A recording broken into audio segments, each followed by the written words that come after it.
আসসালামু আলাইকুম। এই মুহূর্তে একটি ভাই এবং একটি ভাবিকে পেয়ে গেলাম আমরা ডিসি পার্কে। দুবাইয়ের এক টুকরো বুকে নিয়ে আসলো চিটাগং ডিসি পার্ক। তো আমরা সোজা ভাইয়ের কাছে চলে যাচ্ছি। আসসালামু আলাইকুম ভাইয়া, কেমন আছেন? আছি, আলহামদুলিল্লাহ ভালো আছি। আপু কেমন আছে? আলহামদুলিল্লাহ ভালো। তো এত সুন্দর একটি ডিসি পার্ক করেছে, আপনাদের এই পার্কটিতে কিরকম অনুভূতি হচ্ছে?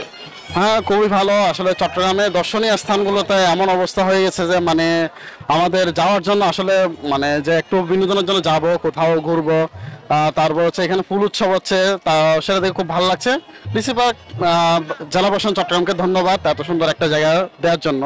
তো এই শুক্রবারে এত ভিড়, গেট ভেঙে মানুষ ঢুকতে পারছে না, এটা আপনি কতটুকু অনুভূতি হয়েছে?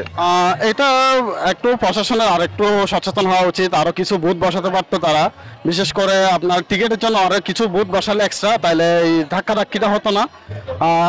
এবং আর একটু ব্যবস্থাপনাটা একটু উন্নত করা দরকার। আচ্ছা, আমরা ক্লাসিক ফুর্তি চ্যানেল থেকে আসছি, একটি আপনাদেরকে ধাঁধা প্রশ্ন করব, প্রস্তুত? জি বলুন।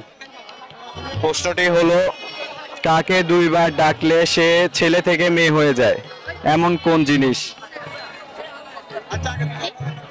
কাকে দুইবার ডাকলে সে ছেলে থেকে মেয়ে হয়ে যায়? ভাবেন, এটা আমরা সাধারণত সবাইকে ডেকে থাকি। আত্মীয় বা কোনো ক্লু দিয়ে দিলাম, আত্মীয়কে ডেকে থাকি।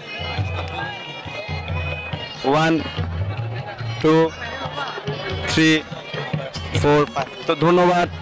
উত্তরটা হবে মা, মকার মা মামা। তো আমাদের চ্যানেলটি একটি সাবস্ক্রাইব করবেন, মাস্তি বাংলা ইউটিউব চ্যানেল। ধন্যবাদ।